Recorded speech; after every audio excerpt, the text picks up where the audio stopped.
A Jaše pa ne bo, a kdo ve? Mislim, da ga ne bo. Ni Ne nič bo, sploh.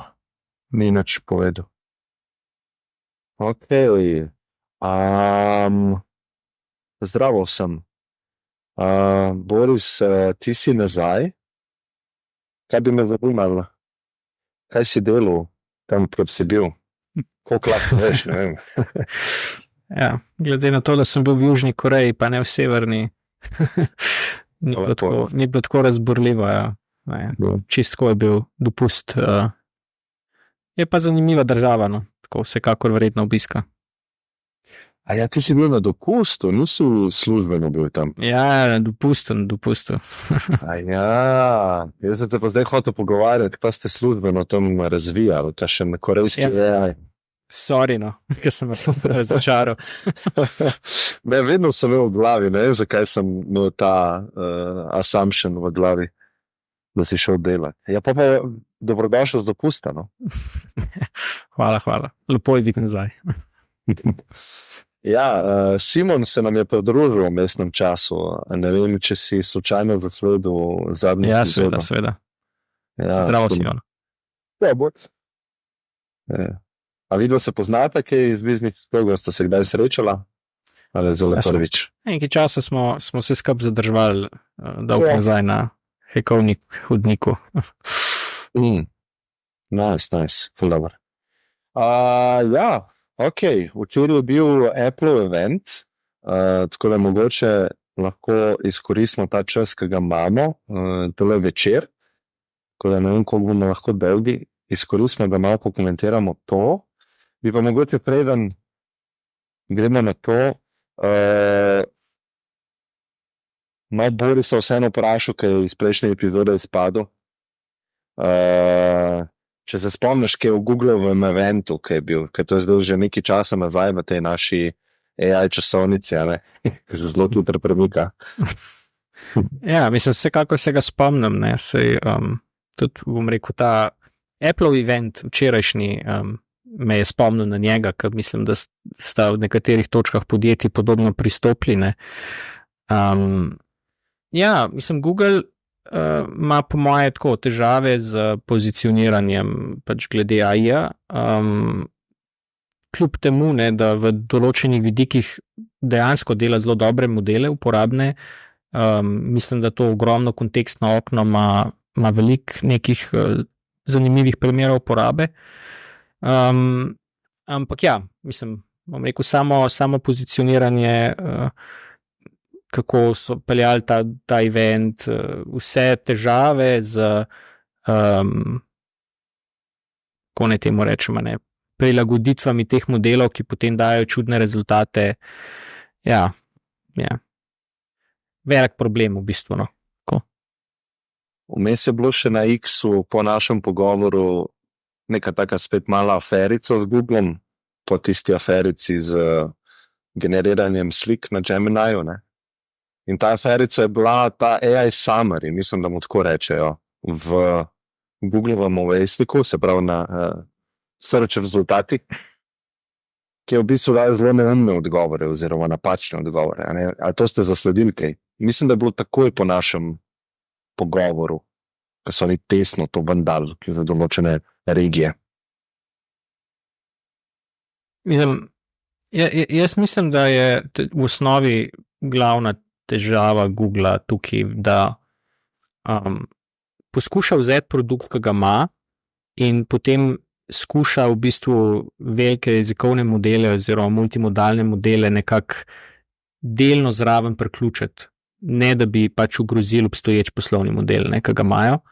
Po drugi strani konkurenti pa v bistvu, bom rekel, napadajo ta segment brez pomislekov, pač vidijo search na drugačen način, in ja, mislim, potem se dogajajo take stvari, kot je bilo to, ne, z temi povzetki, ne.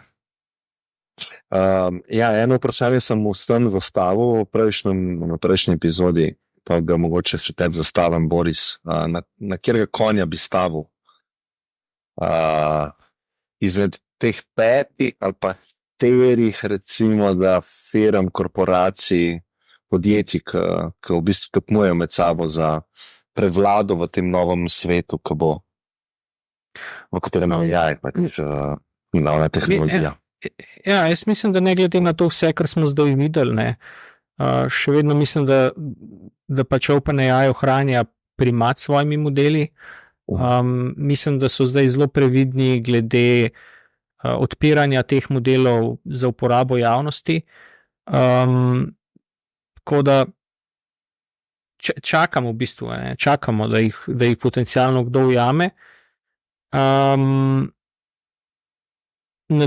Mislim, zdaj v povezavi z OpenAI, mislim, da je Microsoft tudi zelo dobro pozicioniran, ker tudi zaradi prisotnosti, ki jo imajo v podjetjih, pa raznovrstnostjo produktov, ki jih ponujajo.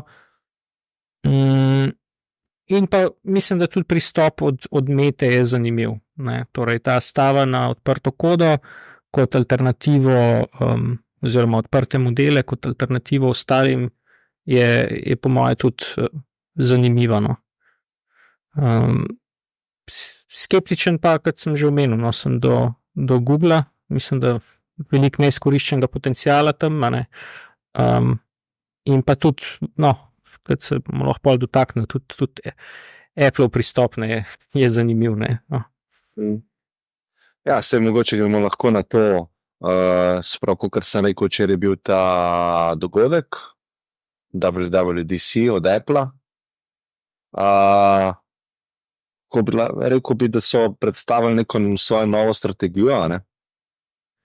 Na področju umetne inteligence. Ne? Oni so vedno čez cel event govorili oziroma uporabljali izraz Apple Intelligence. Ne? Nikoli niso uporabljali izraza Artificial Intelligence. To je mogoče zanimivo. Najavili so to partnerstvo z OpenAI-om, ful enih integracij, funkcij, pa verjetno pridejo malo kasneje, ne verjamem, da bo v naslednjem updateu. Tudi govorili so tako večkrat so poudarjali coming in the future, pa so pa neke demote pokazali. Ne. Tako da ja, Siri, nadgradnja te že 10 let stare, kako bi rekel, tega brenda, nekega virtualnega asistenta, ne, ki bo zdaj delovala na tehnologiji teh jezikovnih modelov.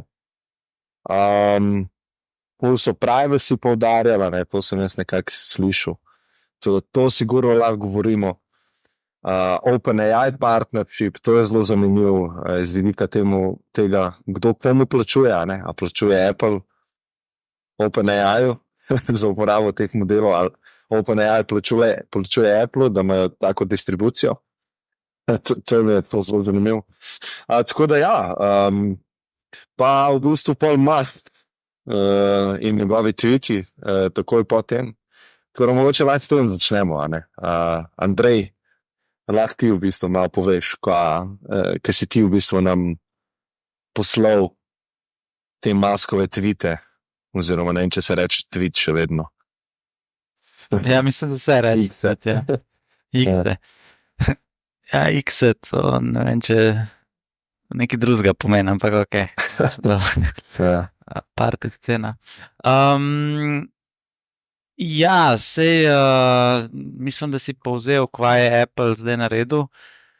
Se pravi, oni so nekako zelo šli v španovijo, ne, z OpenAI-em in so zelo, se pravi, kaj je to, iOS 18, mislim, da bo imel, kako bi rekel, full integration z ChatGPT-jem, ne. Kar ja, nakazuje na to, kar smo se tudi mi že pogovarjali v prejšnjih teh remotih, da očitno Apple neke svoje tehnologije tukaj nima in se je zdaj nekako oprl na OpenAI pa na ChatGPT. In to se mi zdi ful zanimivo, no. Ker na drugi strani je Microsoft, in pa sem videl te smešne slike, kako je tako zdaj OpenAI na sredini in okrog dve, ne vem, vrani se sukata Microsoft pa Apple, ne. In poudarjanje tega privacyja. Ja, no, tako ful je bilo nekih teh kritik, ne? In tudi Muskove kritike so bile v to smer, da bojo pač zdaj, da bo vse v bistvu telefon zvedel od tebe. Dobro, sej že zdaj ve, ne, ampak to je zdaj nek next level, ki se boš ti pač s tem AI-jem pogovarjal in se bo verjetno to vse nekam beležil, se bo verjetno nek tvoj profil gradil na podlagi tega. In Musk je pol dal izjavo, ne, da bo prepovedal iOS oziroma iPhone v vseh svojih podjetjih. Ne.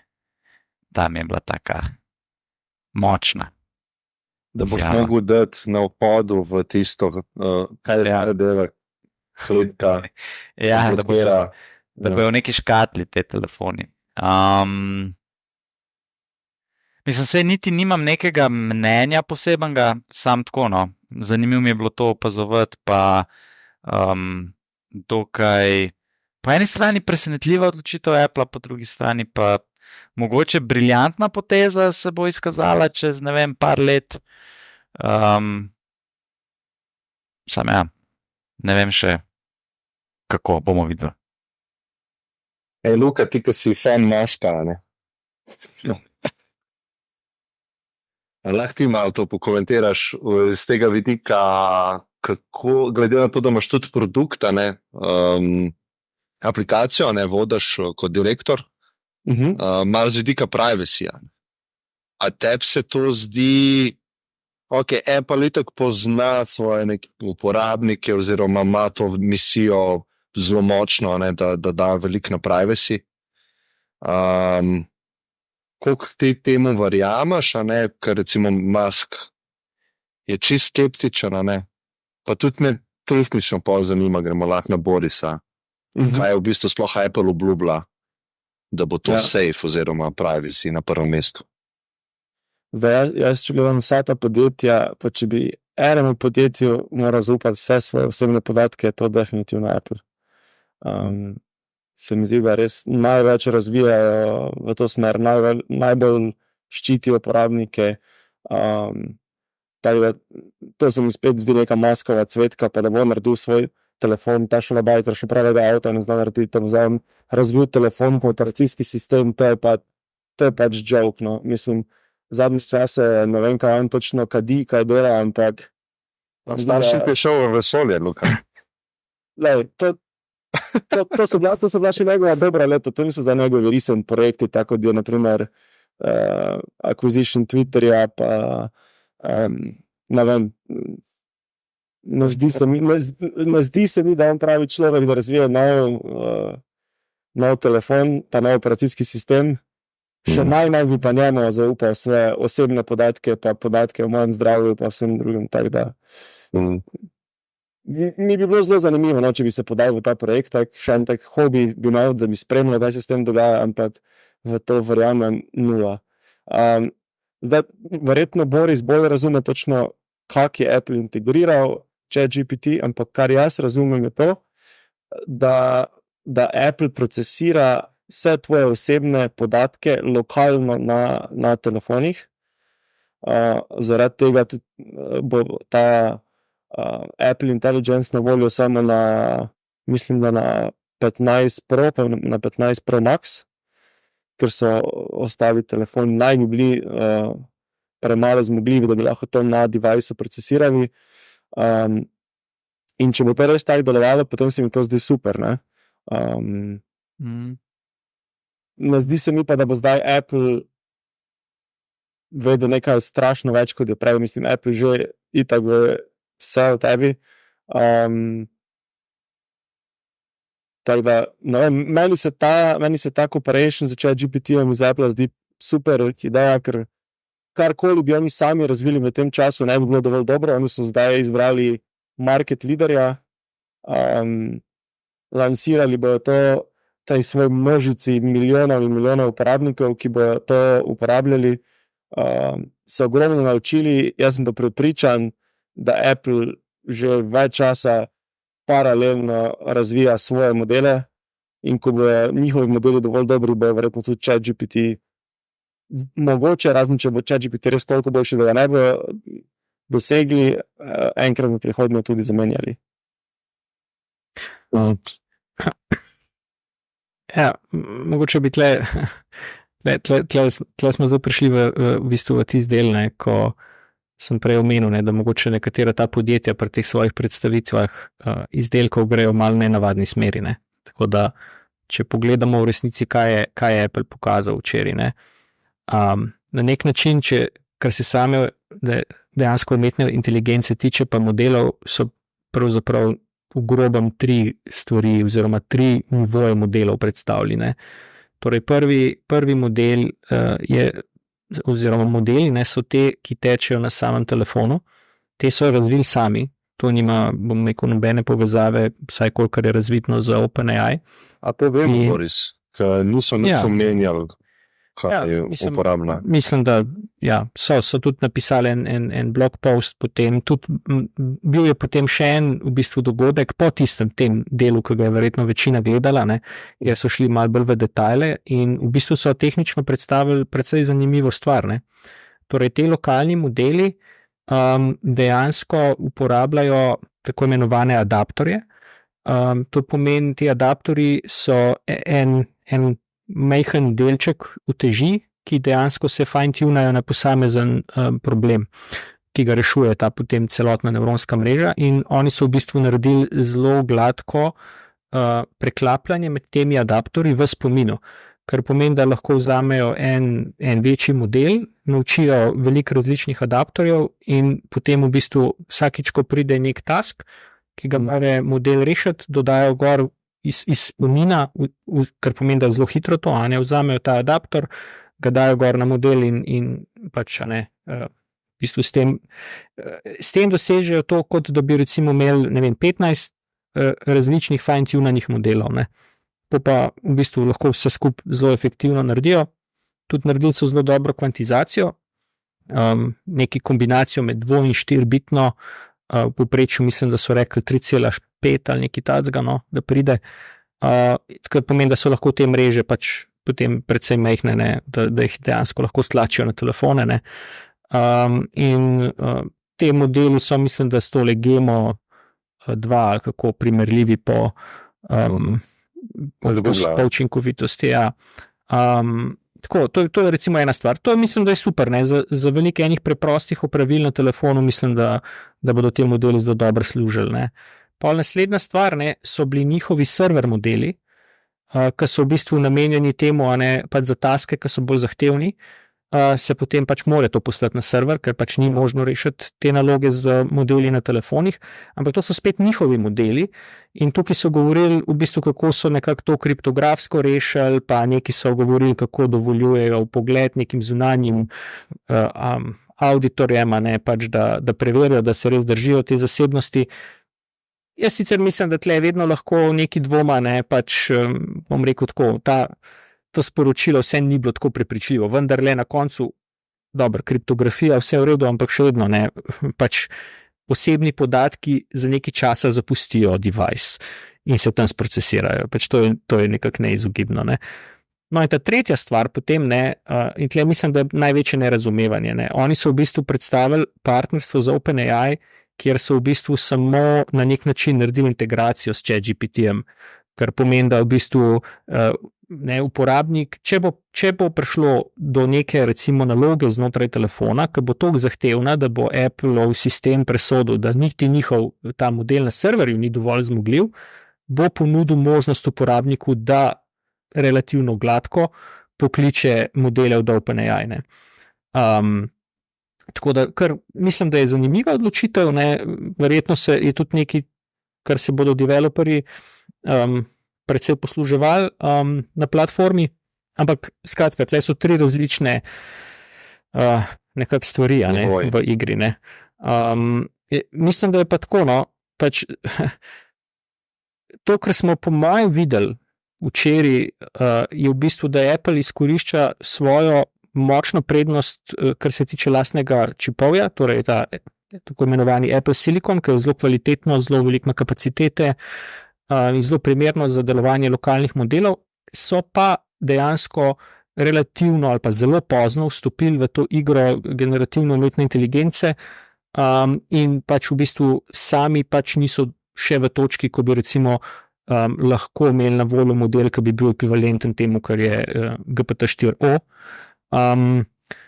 In bom rekel tudi, vse, če gremo samo pogledati to predstavitev, mislim, da je veliko ljudi, ki so mogoče imeli kakšna visoka pričakovanja glede tega, kaj bo Apple v tehnološkem smislu predstavil, je bilo prisotnega neki, bom rekel, razočaranja. No.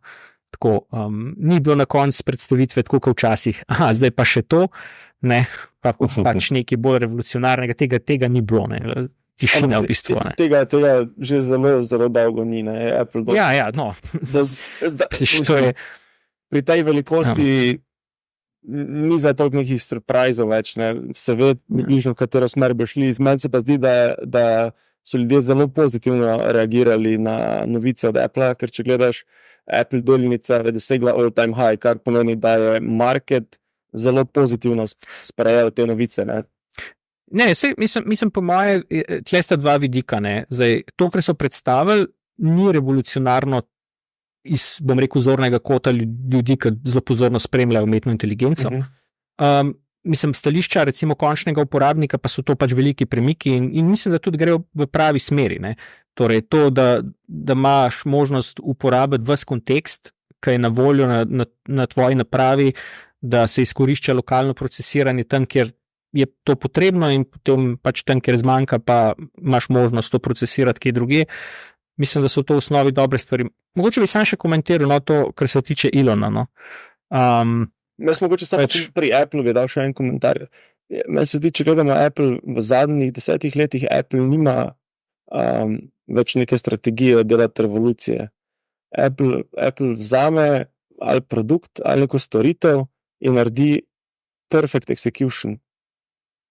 In ja, takrat revolucijo so naredili mogoče, 15 let nazaj, koliko je prišel iPhone, ampak Apple zadnjih 10 let ne dela več revolucij. Oni reč vzamejo nekaj in izpopolnijo to, da je popolno.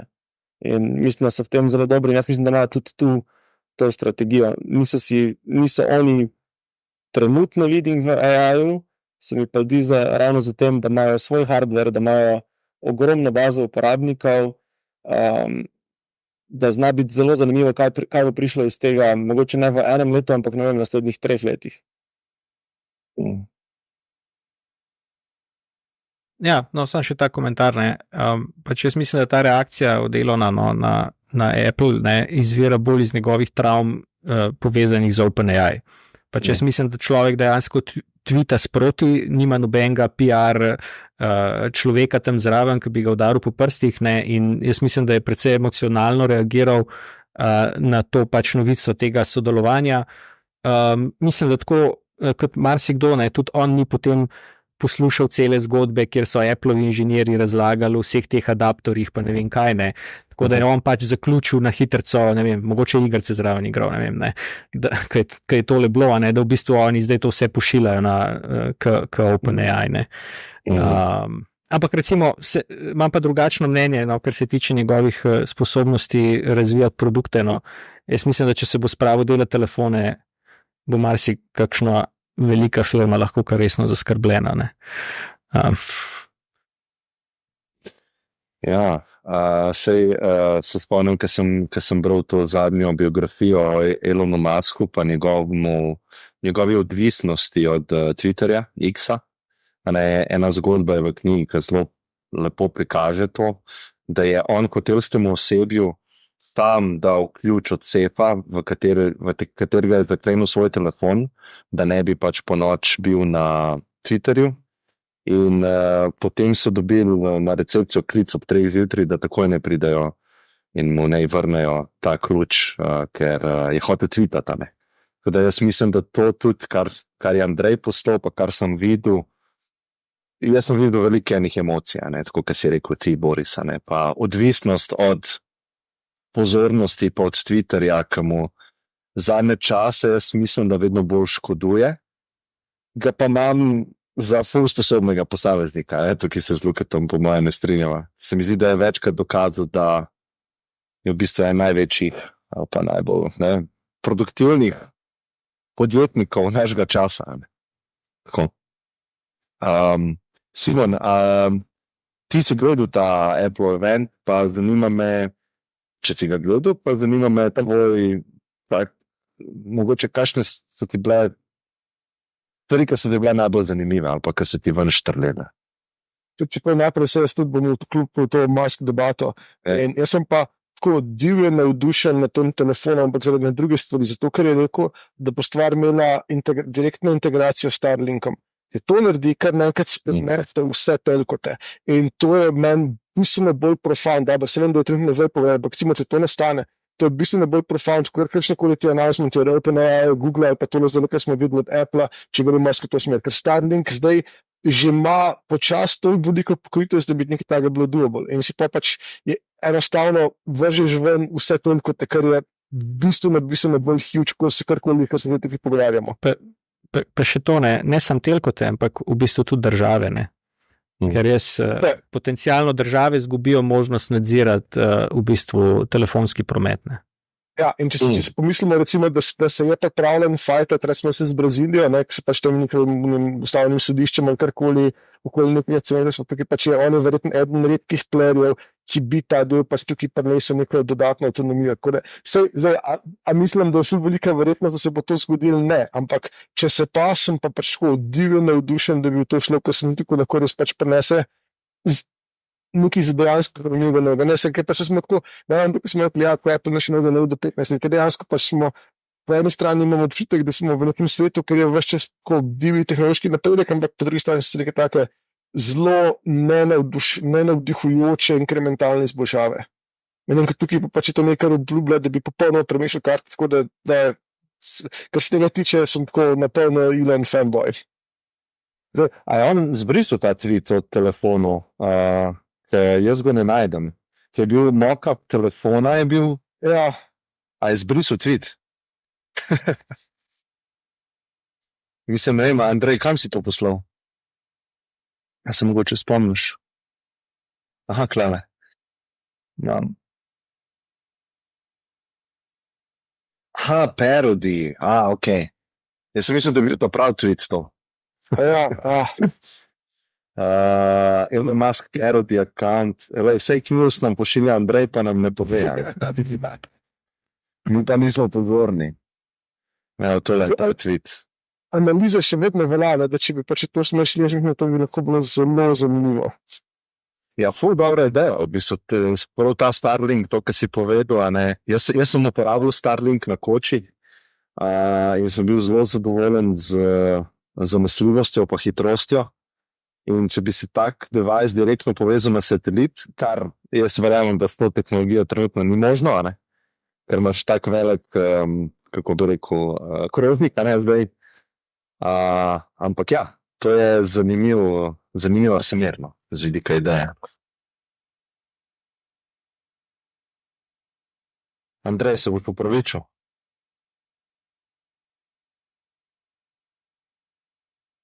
Newton si. Sorry, to sem sam testiral, da vidim, če padete na poro. Ja, Simon, včeraj, event, imaš kakšen komentar? Ja, mislim, tako po mojem najmočnejši vtis je to, da je zame to prvi primer, da pač tukaj za tisto officially se OpenAI pomaknil v infrastrukturni layer.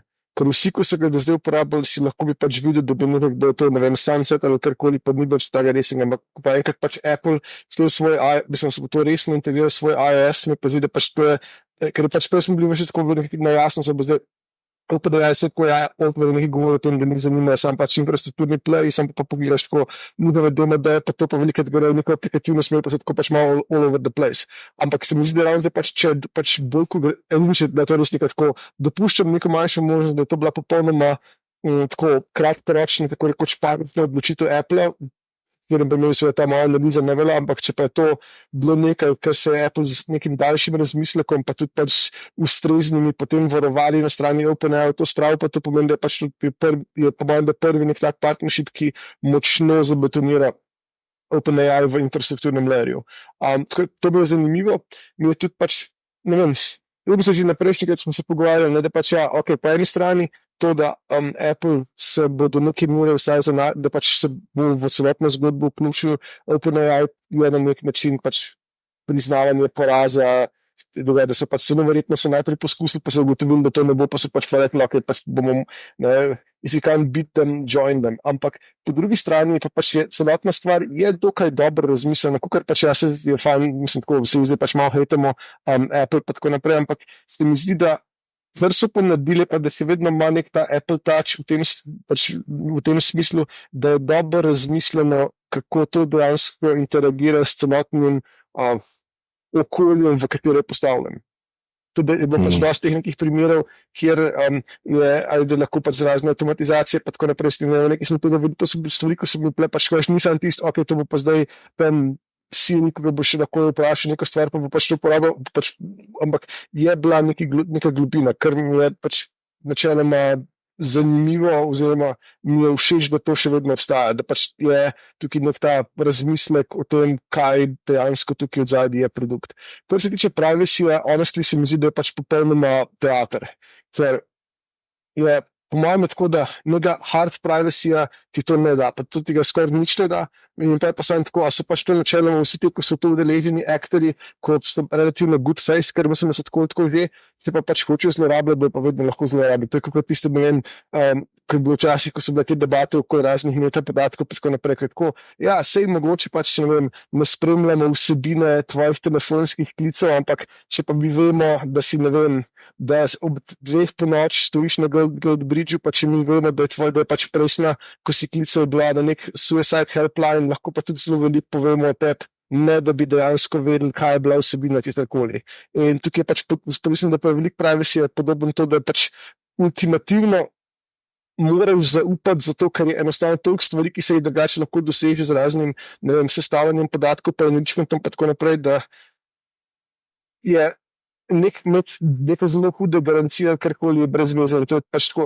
Razumem, zakaj to Apple počne iz nekega marketinškega vidika. Je dober diferenciator, to je pač nekaj, so oni podarjali že dosti časa in tudi gradina pričakovanj, ki smo jih uporabniki tako imeli, do neke mere tudi pač je še tako bodica proti njihovi konkurenci, tako da iz poslovnega nekega marketinškega vidika super. Tehnološko se mi zdi whatever. Zdaj pač upam samo, da niso nekih hudih kompromisov za to narediti dal, ker da pač kot končni uporabnik ne bomo tega zares imel nič. Pač to, da če mi je načeloma, ni nobene razlike med tem, da Apple reče, pač mi bomo skrbeli za tvojo zasebnost, plus ne, se dobil pa ne, konec koncev, pač če imaš te, če gledaš Enterprise, imaš tam njihov API, in tudi pač tam pravi, ja, pa ne bomo pač uporabili tvojih podatkov za učenje in tako naprej. Mislim, da onkraj neke take obljube je potem naslednji korak, da noben zares ni dosegel. Vse to, kar je pa vmes, je pa pač nek tako popoln teater iz tehničnega vidika. Ja, pa misliš, ja, izvoli boljš. Ja, to samo to reči, da se glede tega zasebnosti pa marketinga, da se v bistvu strinjam s Simonom, ne, da tle je, mislim, marsikdaj se to uporablja v bistvu samo kot nek argument, pa mogoče tle tudi malo tako virtue signaling, ljudje hočejo tudi pokazati, da so zaskrbljeni nad zasebnostjo, zato ker povezujejo, da so inteligentni ljudje zaskrbljeni nad zasebnostjo, ne, in tako naprej. Bi pa rekel, no, da vsem, mislim, da če se probamo sredotočiti samo na produkt, pa kaj prenese uporabniku, ne, jaz mislim, da to, da so naredili tako, bom rekel, integracijo, ne, ene stvari tečejo lokalno, ene grejo na cloud, kadar je treba, ne, bodo dejansko lahko uporabniku prenesle bolj tekočo, bolj gladko uporabniško izkušnjo, ne, ker recimo, jaz mislim, da če bi zdaj probali narediti ekvivalent tega, kar je Apple predstavil na telefonu, ki ne bi imel lokalnega procesiranja, trenutni v bistvu API enostavno niso dovolj hitri, da bi lahko bila uporabniška izkušnja to gladka. Razen, če upoštevamo neke take rešitve, kot je Grok, ki so pa še vedno v bistvu samo v neki napol beta fazi in dejansko nimajo dovolj throughputa, no, da bi lahko to lansirali na toliko deviceov, kot jih ima Apple. No. Tako da mislim, da je neka vrednost uporabnikom, tudi če pozabimo na privacy aspekt, obstaja. No. No, to se pa full strinjam. Mislim, jaz sem full fan tega, da bi se pač computation...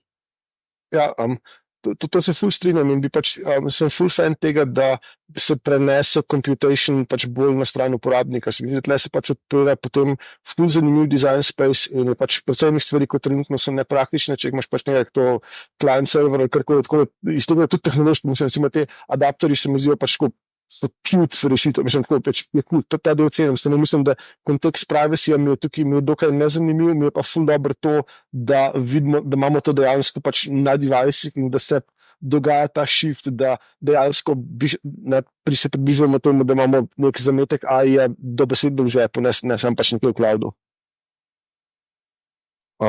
Boris, kaj pa misliš? Mislim, zdaj imamo dva načina implementacije ali pa uporabe teh modelov. Ne? Do zdaj smo bili navajeni, ali pa jaz sem bil navajen, da se vse izvaja na cloudu, a ne s temi močnimi modeli. Zdaj je recimo en velik player, Apple, je šel v to smer, da za velik taskov recimo preferirajo to z manjšimi modeli, z nekimi rešitvami, da se on-device procesira ta stvar. Ne? Kaj po tvojem mnenju misliš, da bo verjetno neka metoda bo prevladala, ki bo boljša, cenejša, bolj smiselna, ljudem bo vse mogoče za privacy, kaj ti misliš? Ne, mislim, po moje ta stvar, ki zdaj vidimo, je, da pač celoten ta, rekel, ekosistem umetne inteligence se je premaknil iz tega, da je bil fokus na posameznih modelih, je v bistvu zdaj fokus na sistemskem inženiringu. In ta sistemski inženiring za sabo potegne take stvari, da v bistvu, če hočeš imeti robusten sistem, ne moreš biti v bistvu odvisen samo, ne vem, od recimo enega API-ja nekje v oblaku. Če najmanj, kar je, moraš imeti dva oblaka ali pa skratka neko robustnost. Isto je pa pol to vprašanje stroškov, ker ko mi, dokler smo na nivoju POC-ev, ki imajo 5 uporabnikov, torej proof of concept aplikacije, torej demoti, je to eno. Zdaj, ko hočemo pa to skalirati na milijardo uporabnikov, je pa v bistvu vsak, 5 decimalka centa postane ful pomembna. In zato mislim, da bomo vedno več tega videli. Torej, sisteme, ki presojajo, koliko zahtevna je naloga in jo dajo in pač to pošljajo naprej najcenejšemu, najbolj učinkovitemu možnemu modelu. In zdaj za določene stvari bo najbolj učinkovito po moje to, da bodo na sami napravi.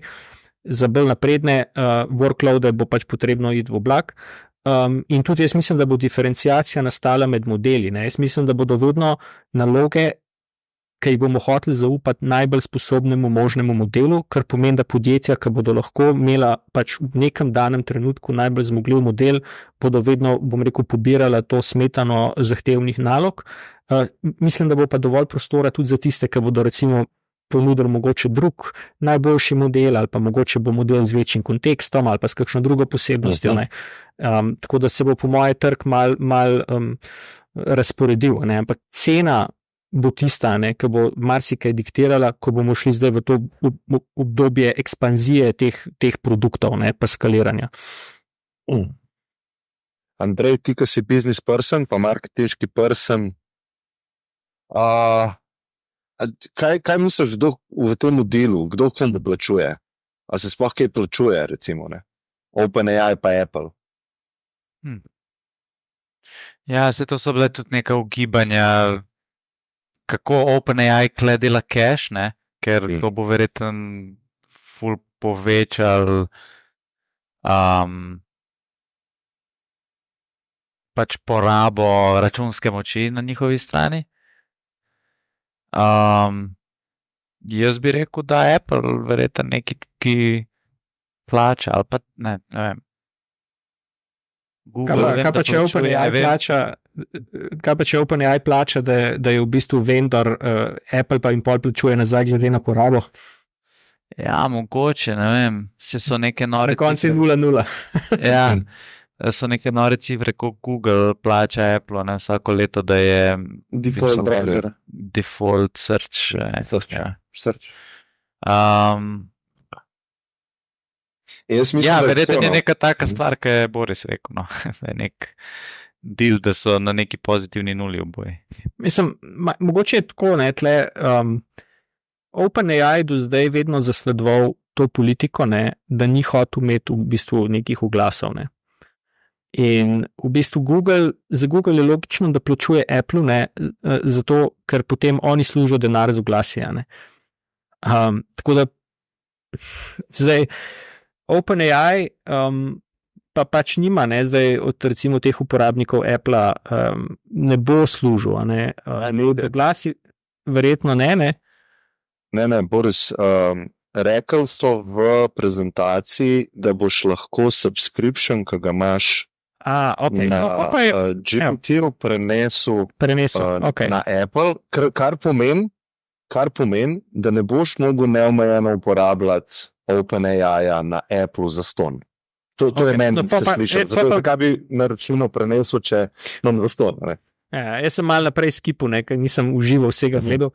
Ne, mislim, če je tako, pa mislim, da je zelo verjetno, ne, da OpenAI plačuje za to, da je prisoten, pa dobijo en del tega, ali pa mogoče celo plus naredijo na koncu, ne, s tem, da imajo to maso uporabnikov, ki bodo plačevali naročnine. Ne. Ja, če imaš ti, recimo, samo to, če imaš ti, recimo, ne vem, nekaj requestov na OpenAI omejenih, potem pa ti reče, zdaj si porabil, a se hočeš subscribati in kar direktno se subscribaš, jaz mislim, da je to ful dober biznis lahko za OpenAI, ker to je, koliko smo rekli, milijarda userjev je iPhone, ampak verjetno teh zmogljivejših modelov je recimo 100 milijonov, ne? To je kar, pa to so ljudje, ki imajo cash, ne? Avtomatsko. Tako da se mi zdi, da je lahko dober biznis za OpenAI. Ne bi me presenečal, če OpenAI plačuje Apple, da je lahko gor, ne? Jaz mislim, da je tle vprašanje fundamentalno, koliko mi verjamemo OpenAI-ju, da hoče graditi AGI. Pa koliko verjamemo pač tem Altmanovim izjavam, da rabimo tam, 100x kompjuter, da do tja pridemo. Če je to res, potem Apple plačuje OpenAI-ju. Pa to ni res, pa je to pač samo neka taka marketinška fasada, pa pač se strinjam s to argumentacijo, da verjetno je OpenAI tisto, ki plačuje. Ampak je drugače prav to, kar je bilo izpostavljeno, da je pritisk na kompjuter toliko velik, da če da je v bistvu to kontra če je tvoja misija to, da ti hočeš zgledati AGI, greš po poti, kjer boš pač iščeš več balans med tem, koliko moram jaz pač kompjuter delati za to, da prenašam noter denar, da lahko delam tisto, kar je moje pač kor poslanstvo. To ni pa tako, pač hočeš samo maksimizirati, koliko je, ampak tukaj se mi zdi, da vkolikor pa iščeš ta balans med tem, da koliko denarja prepeljem noter napram temu, koliko kompjuter pač temu posvetim, potem je pač ta trade-off se toliko masoven adoption je anti-feature, če kaj.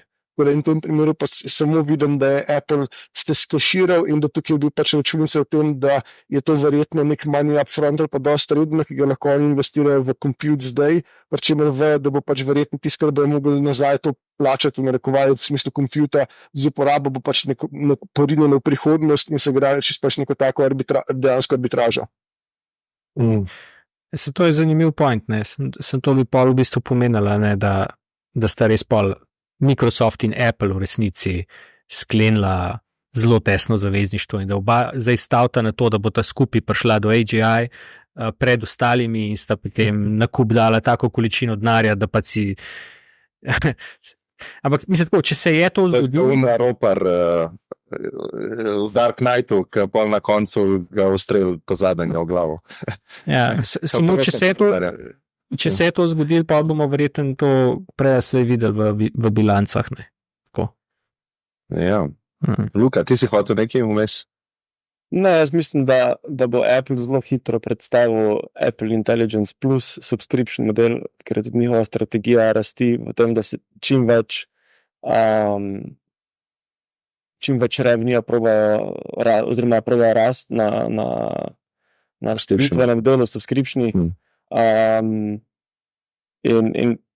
če imaš potem nek subscription, pa res uporabljaš te neke bolj advanced modele, ker mislim, da te neke osnovne modele bo verjetno Apple hotel imeti sam, pa neka ta lažja opravila za te bolj advanced modele, pa bo verjetno nek revenue share deal, ker gre ogromna količina, oziroma ogromen procent Apple, pa tudi verjetno nek procent OpenAI. A Luka, ti, če bi bil CEO OpenAI-ja, bi plačal Apple, da si v tem partnerstvu na ta način? A ne bi, da ti plačajo? Ne vem, zanimivo vprašanje, ker po eni strani dobiš s tem ogromno uporabnikov, pa res ogromno nekih novih inputov, do širšo publiko, in lahko izboljšaš modele, po drugi strani pa to zahteva, je tudi zelo drago, da te modele v bistvu brezplačno za Apple vodiš. Tako da jaz mislim, da bi te kot direktor OpenAI imeti nek revenue share deal z Applom. Mislim, da tako mogoče še pogledati. Recimo en scenarij, ki bi bil po mojem možen je ta, da Apple do zdaj ni bil pripravljen ogromno tvegati na področju AI, se je držal nazaj v primerjavi z ostalimi. Zdaj mogoče, da glede na to, kar so videli na trgu, so naredili nov premislek, ampak to ne pomeni, da so zdaj tisti, ki so pripravljeni tvegati vse. Ampak se vidi Google primer, po mojem noče tvegati vse.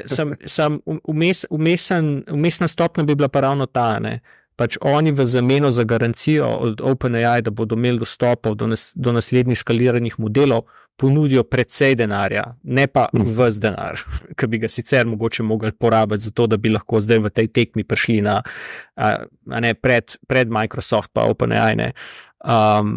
Tako da to pa potencialno bi pa tudi mogoče iz stališča risk managementa na Microsoft strani lahko bilo koristno. Ampak to so zdaj res, bom rekel, to so že tako geopolitične teorije. V tem trenutku še razmeroma stran od bom rekel, praktične uporabniške izkušnje pa praktičnih uporabniških produktov, ampak mislim pa, da ne več pa spet toliko zelo stran. Jaz mislim, da tisti, ki ste pač izpostavili ta argument, da precenjujete vrednost teh podatkov uporabe za OpenAI. Mislim, zato, ker oni hoče govoriti za next step, to so toliko površinske uporabe, da so nezanimive. Tukaj je pač, kar je njim bistveno bolj vredno, so neki daljši problem solvingi pa tako naprej, ko recimo pač, ker skoraj gotovo neki naslednji korak bo to, da bo nek koncept planiranja pa tako naprej se noter pelil in jaz tega ne vidim, da bo ful veliko take uporabe prek telefona. Tukaj bo pač to bo tako glorified Siri, ko ne bo toliko neumna, kot je trenutna Siri, a malo bolj bo šla v globino, ampak to ne bojo interakcije, ki bi dejansko po mojem, da pomagale te kamorkoli naprej premakniti. In tudi pač se to vemo, da OpenAI je, kot pač vse to modele, da jih precej ročno testira, trenira, anotira, recimo pa tudi, ne vem, so preprogramirani, pa tako naprej, ampak to so po mojem, da use case, ki so njim zanimivi. Pač netrivialni problemi z morda na nekih pač problemih, ki imajo neko interno strukturo in tako naprej, in te primeri, ki jih bo pač se uporabljali prek iOS-a, pa mislim, da so tako zelo, zelo daleč stran tega. Sem verjetno pač nekaj majhen procent sure, ampak tukaj nizali, to je pa, da bo to milijarda novih kvalitetnih izvorov podatkov v uporabi ali pa celo učnih podatkov prišla iz tega. Pa se strinja s tem, Boris? Ja, mislim, mene tudi, bom rekel, te argumenti, da rabimo vse te enormne količine podatkov, vedno manj prepričajo. No? Jaz mislim, da tudi, ne vem, večkrat je bilo zdaj že pokazano, da se da veliko narediti recimo za sintetičnimi podatki. Jaz mislim, da v resnici bomo trčali drugje ob meje. Mislim, da niti ne v čipih. Tle mislim, da je še kar nekaj prostora. Mislim, da bomo trčali ob meje povezane z energijo. Ker pomeni, da bo vedno bolj zanimivo začeti spremljati, kje bodo te firme dobile dovolj elektrike, ki bo poganjala te data centre. Tako da zelo zanimanjem spremljam recimo to podjetje, v katerega je Sam Altman investiral, Helion, ki gradi fuzijsko elektrarno, ki ne bi prišla online 2028. Prebral sem tudi zdaj, da je končno Bill Gates uspel dobiti vsa dovoljenja za gradnjo nove generacije jedrskih reaktorjev v Wyomingu. Mi so tudi začeli z gradnjo, to po napovedih ne bi bilo do 2030 končano. Tako da zanimivo bo videti, zdaj, če bo vedno več teh energetskih projektov, ki jih bodo v bistvu gnali ta big teh podjetja z mislijo na to, da bodo mogli ekspandirati svoje data centre. To bi se mi zdela večja omejitev, kot pa dostop do velikih količin podatkov.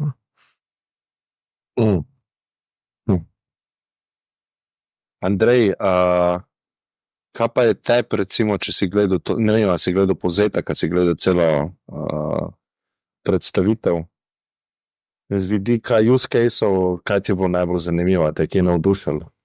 Nisem gledal predstavitve, sam po teh Twitter threadih sem se pa malo sprehodil, da sem videl, kaj so te glavne stvari. Ja, kaj iPad je dobil kalkulatora, ne? Po koliko? 15 letih. Ja, se to so joke, ki ste ga naredili, ker ja, pač za tiste, ki ne vejo, iPad ni imel uradne aplikacije kalkulator do zdaj, očitno, ne? In to je meni bilo tudi ful zanimivo, ne? Ko imam iPad, pa imaš neke kalkulatorje, ki jih moraš downloadati, ki niso originalni, ne? To da ja, zdaj iPad dobi kalkulator. Ampak ne samo to, ne? Not imaš v bistvu en bolj zanimiv feature, ne? Ja. Ko pa uporabljaš ta pencil, Apple Pencil, in v bistvu rišeš enačbe in jih ta kalkulator razume in jih rešuje. Ja. To je bolj zanimivo. To se mi je zdaj najbolj zanimivo. Meni se je tako zdelo, da je Apple glede teh use caseov, da strela vse povprek, ne. Tako se mi je zdelo, kot da niso naredili neke tune selekcije, ne, kaj je zdaj res use case, ki bo dodal ful neke dodane vrednosti uporabniku, ali pa kar je pač samo use case. Je tako skoraj, kot da bi dal ChatGPT-ju, da mi zgeneriri 50 use caseov, ki jih lahko uporabnik z, ne vem, jezikovnimi modeli dela na telefonu, pa so pa, ne vem, 15 od tega pokazano. Ampak tako, eni so bili res trivialni, ne, te s temi emoji pa generiranjem slik, ki je tudi zgledali za časom, ajde, pustimo, to ni bilo lih najbolj impresivno. Ampak med so pa ene par takih, po mojem, vsem ful zanimivih, no. Recimo, všeč mi je bilo, te povzetki mailov, ki v bistvu povzamejo, kaj je recimo tisto bistvo ali pa tista glavna odločitev, ki jo moraš sprejeti. Tako da v bistvu že te odločitve, ki jih moraš sprejeti, vidiš v svojem predalu elektronske pošte, pa tudi v bistvu ta custom interface, ne, ko recimo ti delaš odgovor na mail, da ti v bistvu glede na vsebino maila predlaga uporabniški vmesnik, ki ti pomaga čim hitreje pač dejansko sprejeti neke te odločitve oziroma podati odgovore, ki so smiselni. Jaz mislim, da cel ta vzorc, kako bi rekel, uporabniških vmesnikov, ki se ustvarjajo glede na situacijo on the fly, je ful zanimiva smer te interakcije, no, z računalniki. No. Tako ta del mi je bil všeč. No. Ja, v bistvu za poslušalce, da mogoče malo bolj podrobno razložim, kaj si ti kar omenil, to, da se ti prilagaja interfejs. V bistvu pokazal so primer, kjer dobiš mail, potem ga ti hočeš odgovoriti, ampak nočeš pisati tega maila, hočeš ta test dati umetni inteligenci, ampak umetna inteligenca nima določenih podatkov, ki jih rab, da lahko odgovori, in ti pripravi vprašalnika, ne? In ti sam poklikaš, ja, z Ubrom bom šel tja in ja, ne vem, še nekaj, ne. In potem ona dobi dovolj podatkov, ta modela, ne, da lahko sam spiše mail. Tako da to je bilo verjetno to, kar si mislil, Boris, ne. Ja, mislim, zato, kar jaz vedno bolj opažam, ne, pač zakaj ne vidimo še več uporabe, da rečemo, umetne inteligence v praksi, je, da ogromen zdaj ponudnikov pač produktov v tem prostoru izhajajo iz tega chat interfejsa. Ne? In zdaj ta chat je v bistvu preživeti interfejs, ki so ga že prastari chatboti 15 let nazaj pač nekako uporabljali. In se mi zdi, da vse te nove možnosti pa potenciali tega, da mi lahko nestrukturirane podatke zdaj lahko tako bolj procesiramo in bi posledično lahko tudi temu prilagajali uporabniško izkušnjo, to pač manjka. Ne razumem zakaj, ne vem zakaj. Pač, ampak tle vidim, da je ogromen neizkoriščen potencial. Ne. Mislim tudi, recimo, to prehajanje med appi, recimo ena stvar, ki se je zdaj tu meni zgodila, ne, da je pač OpenAI recimo naredil to desktop aplikacijo. Ne. Mislim, to, bom rekel, je spet una stvar, ki se človek vpraša, pa zakaj ni to že nekdo prej naredil. Ne.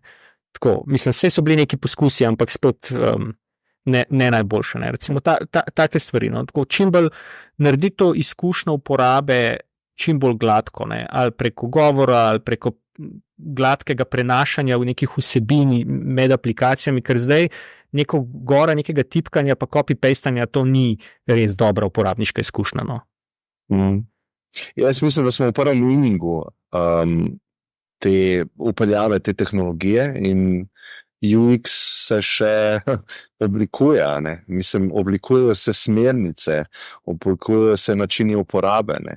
In tudi jaz pa Andrej, ki imamo pač podjetje, ki uporablja te tehnologije, ne? Mi dva se čisto zavedajo, da to je v bistvu produkt, ki je zelo surov, pa na začetku, ne? V neki taki inkubacijski dobi, ne? In sigurno ni to končni način AI tutorjev, da boš ti z njim pisal si oblačke. Ampak, ne vem, se mi zdi, da je vse to, kar ti govoriš, je pač težje narediti. In zdaj lahko se za 2 leti zapremo, pa razvijamo neki, pa ni nič vmes, lahko pa to damo ven, pa vmes razvijamo, pa se bo interfejs spremenil. Ja, vse to jaz mislim, da je povezan s tem, kar sem prej rekel. Pač dolg časa je bil res ta fokus na modelih, kako imeti čim boljši model, pa v bistvu te single hop pač uporabe modelov. Mislim, konec koncev tudi uporaba teh modelov je bila draga. Mislim, pač hotel si uporabiti sklic, ki si ga naredil za samo vsebino, ne za to, da ti bo zraven še uporabniški vmesnik sestavljal. Ampak to se je zdaj do neke mere spremenil, pa še bolj se bo spremenil. Sej to bi tudi rad govoril, glede stroškov, pa Grok si omenil z Q-jem, če moramo, to je tudi na moj radar prišlo, sploh opisati, kaj je ta tehnologija, pa ampak, da je to prava smer, razvoja, pa zakaj je to lahko pocen pa hitrej. Ja, mogoče lahko s tem začnemo, pa imam pa še vprašanje glede Sirija, pa ampak lahko pustimo.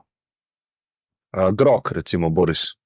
Ja, mislim, Grok je podjetje, ki dela v bistvu alternativno obliko procesorjev, pač po svoji strukturi so nekoliko drugačni od recimo grafičnih kartic. In tako, kot je v eni točki Nvidia, sekira padla vmet, pa se je izkazalo, da je ta njihova arhitektura pravzaprav idealna za učenje, pač, mislim, raznih modelov strojnega učenja. Tako je v bistvu tudi tej firmi Grok v eni točki pač padla sekira vmet, ko so v bistvu ugotovili, da je njihova arhitektura procesorjev ful primerna za inferenco. Torej ne toliko za trening modelov, ampak za to pač potem dejansko, ko ljudje hočejo uporabljati že natrenirane modele. In pač število recimo tokenov, ki jih lahko zgenerirajo te njihovi procesori, je pač, bom rekel, daleč pred kakršnokoli konkurenco. Recimo. Krat 10 ali pa en velikostni razred. Edin problem je pa ta, da v bistvu so rate limits, kar pomeni, da ni še čisto jasno, do kakšne mere bodo to lahko skalirali, ampak oni trdijo, da v bistvu so komi začeli, da so sam podrajsali po površini vseh možnih optimizacij, ki jih lahko še naredijo. Med drugim tudi uporabljajo recimo neke 2 generaciji stare, kar se same velikosti čipov tiče. Tako da mislim, da glede tega bi jaz kar verjel, da imajo veliko možnosti za izboljšave. Tako da jaz vidim recimo njih kot prvega tazga mogoče tekmeca Nvidii ta trenutek, ki se mi zdi, da je recimo prišel na moj radar, tako da igre jemati resno. Pa da ni to samo neka teorija, pa neki optični, ne vem, čipi, pa najprej moramo ne vem kaj rešiti fuzijo, da bomo lahko to, ampak tako nekaj oprijemljivega. Ja, Luka, kako pa ti vidiš, recimo, vem, da ful razmišljaš o tem, o Applu, recimo, pa uporabniki Appla si. Kaj bi bil zate tako endgame teh funkcionalnosti, recimo umetne inteligence, ali pa Apple inteligence, ki je popolnoma zintegrirana s tvojimi Apple napravami? Kako si predstavljaš, da bi uporabil to? Ja, mislim, meni bi bil tak prvi endgame, da imaš res nekega osebnega asistenta, ki ti namesto tebe uredi neke taske, ne vem, moraš prebukirati let, ve točno, kak ima konteksti vseh aplikacij, iz vseh map, vse, kar imam jaz planirano, in naprimer rečem, ok, pokliči, ne vem, Swiss Airlines in mi prestavi ta let. In bilo to urejeno, brez da jaz tam zgubim 45 minut, pa čakam, pa razlagam, pa jim dajem moje kartice, pa pol ni plačana, pa je plačana, pa in me skrbi, če je nek let urejen. In vse to so v bistvu v to smer, mislim, da je Apple že malo nakazal, da gre, ne, da zdaj bo v bistvu Siri uporabljala informacije iz vseh tvojih aplikacij, vseh tvojih chatov,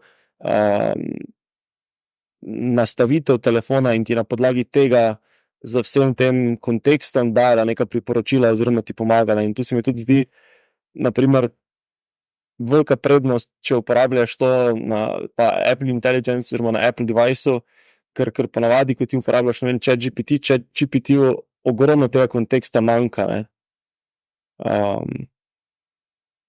To se mi je zdelo zanimivo, kako so to predstavili, je pa za druga stvar, kako bo dejansko to delovalo, pa koliko smart bo ti suggestioni, pa koliko bo to funkcioniralo do te mere, kot jaz bi to želel. Jaz imam mogoče en predlog pola, ne? Kaj je naslednja točka od tega, ne? Recimo, če probamo malo drugače obrniti, ne? Zdaj smo navajeni pri teh sistemih, a ne, da smo mi tisti, a ne, ki zavestno sistemu damo nalogo, da ne nekaj naredi, ne.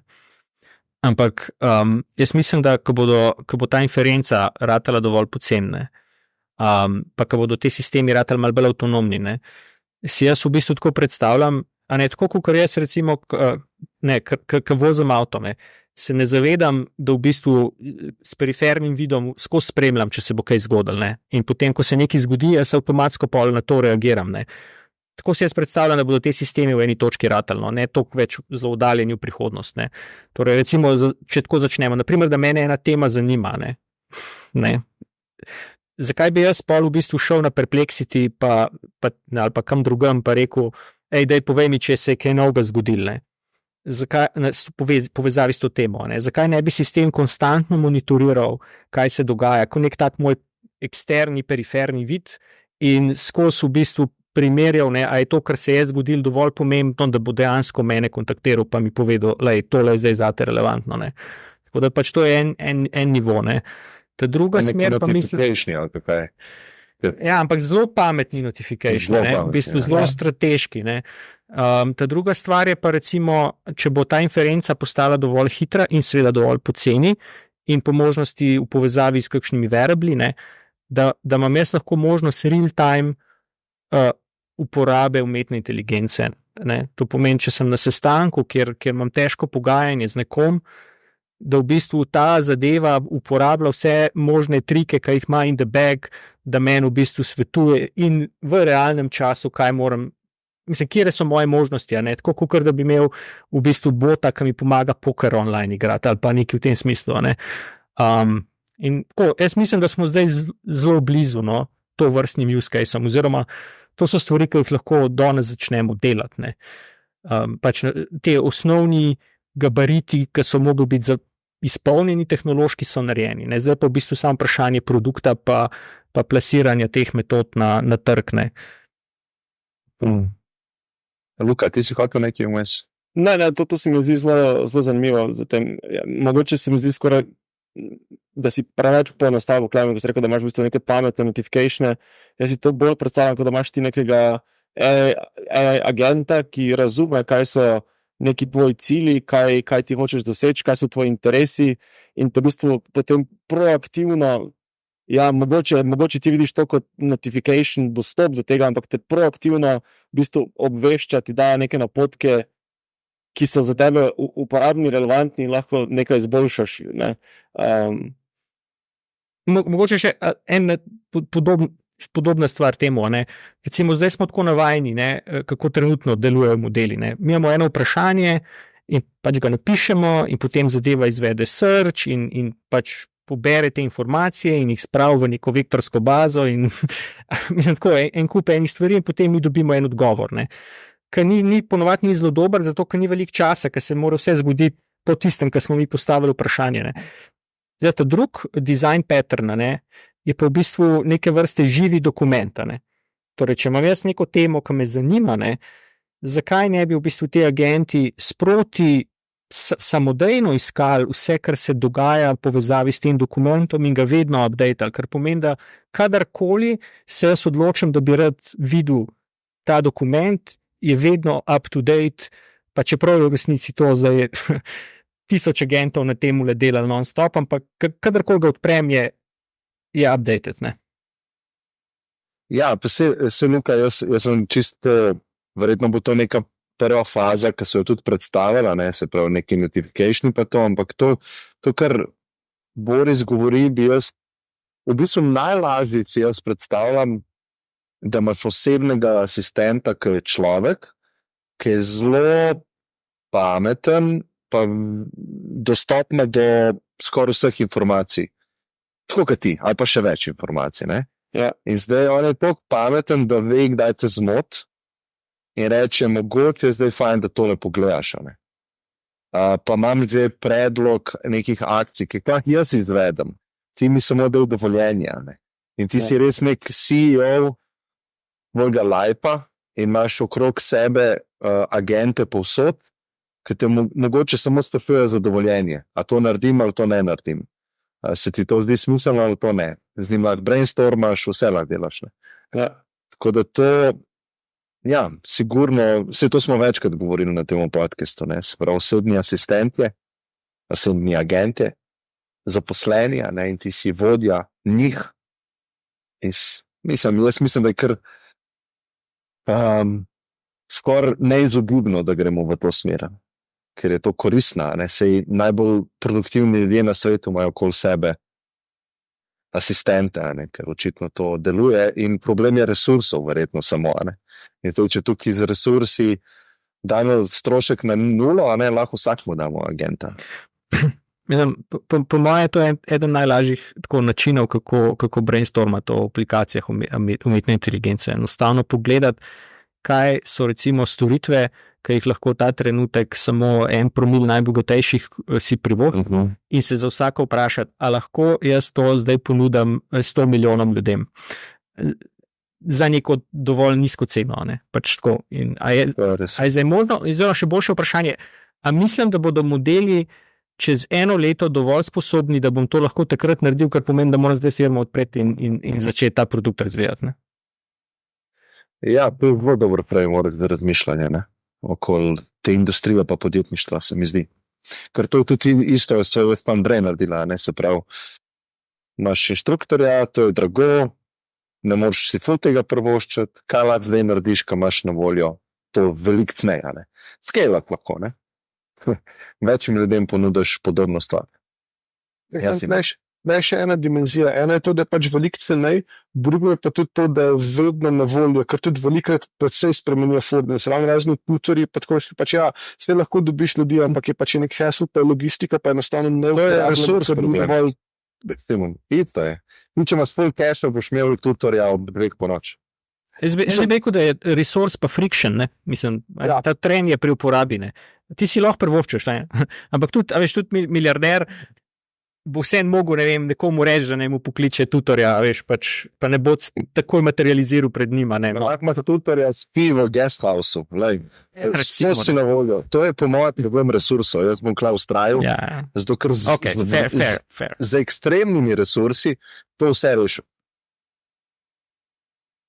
To se strinjam tudi jaz, Ja, sam pač rešiš, ampak to je to, kar je Boris rekel, friction je prevelik, ker je setup tega, da ti pač nek tak sistem postaviš, pa imaš nek ta efektivno factory raznih tutorjev, ko imaš ljudi, ki ti samo to sestavijo, razno, da imaš pač vse, ja, sej cool, tako imam lahko tam na mestu v vrtni lupi, imam lahko enega zaprtega, tutorja za matematiko, ampak če pa je skupaj med tutorja, ki je specializiran za renesančno umetnost, specifično v Italiji, tudi pa verjetno nimam odhel. In tako je pač, in to se mi tudi spremenilo, zdaj pa pač je res absolutno kakršenkoli na voljo, ali pa tudi to, ko se rekel resurs, tukaj ni edini resurs, ni samo denar, ampak je tudi resurs čisto, fizičen prostor, pa moj attention, pa tako naprej, če mislim, da moram biti dan 100.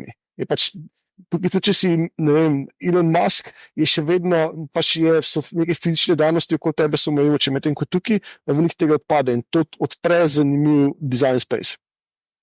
Ja, ne, imaš prav, sigurno imaš prav. To, kar si rekel, da imaš specializirane tutorje, ja, verjetno je friction pravi, pač, ja. Da tudi resursi ti ne pomagajo, ne. Da ne bi bilo živeti zelo neprijetno za 100 tutorji okoli sebe. Že tako ta poraba resursov bi ti bila neprijetna, ne. Tako. Ja, nesprejemljiva za okoljico, da bi to krasito z resursija. Tako da se strinjam. Ja, nič, se mi zdi, da smo obdelali to stvar, razen če ima kdo še kaj na jeziku, kar želi dati ven.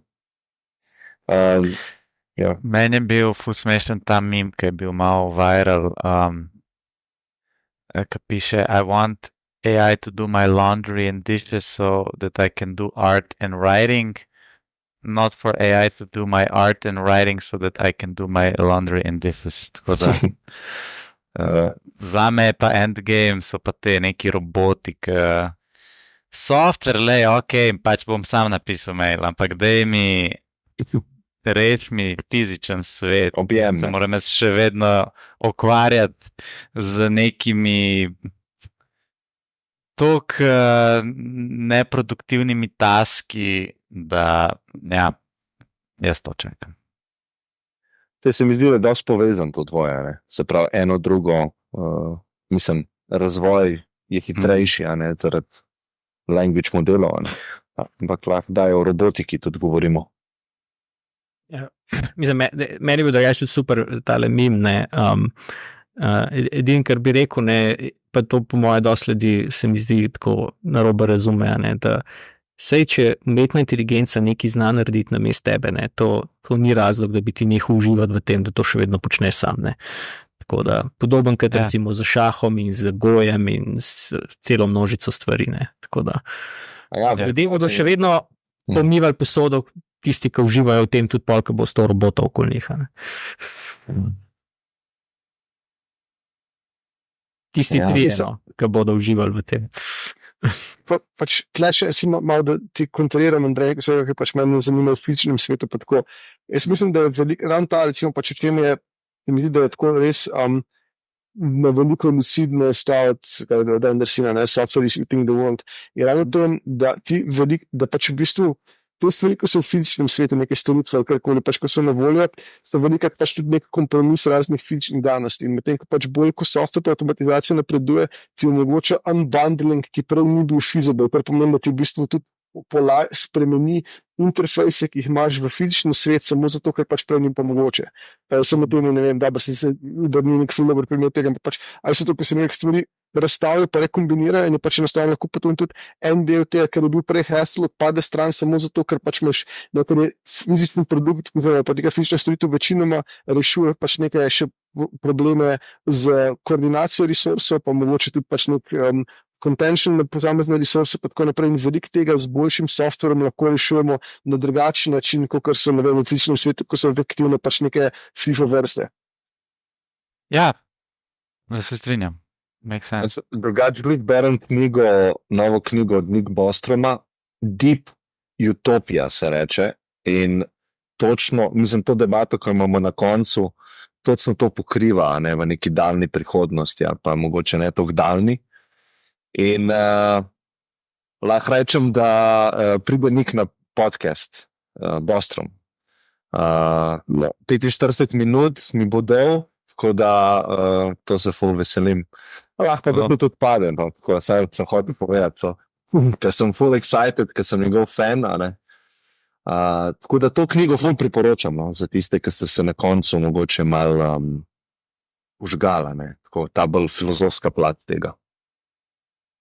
Bo pa kmalu, no, to mogoče lahko zdaj omenimo, kaj je glih junija, ne, da mislim, da enkrat proti koncu meseca bo tudi od Raymonda Kurzweila nova knjiga prišla ven. Ko je že naslov? ali nekaj takega. Ja, Singularity is near, ja, tako je. Tako da mogoče bo tudi zanimivo za prebrati. Ja, mogoče bo tudi on šel na kakšno turnejo za knjigo, pa ga mogoče dobim.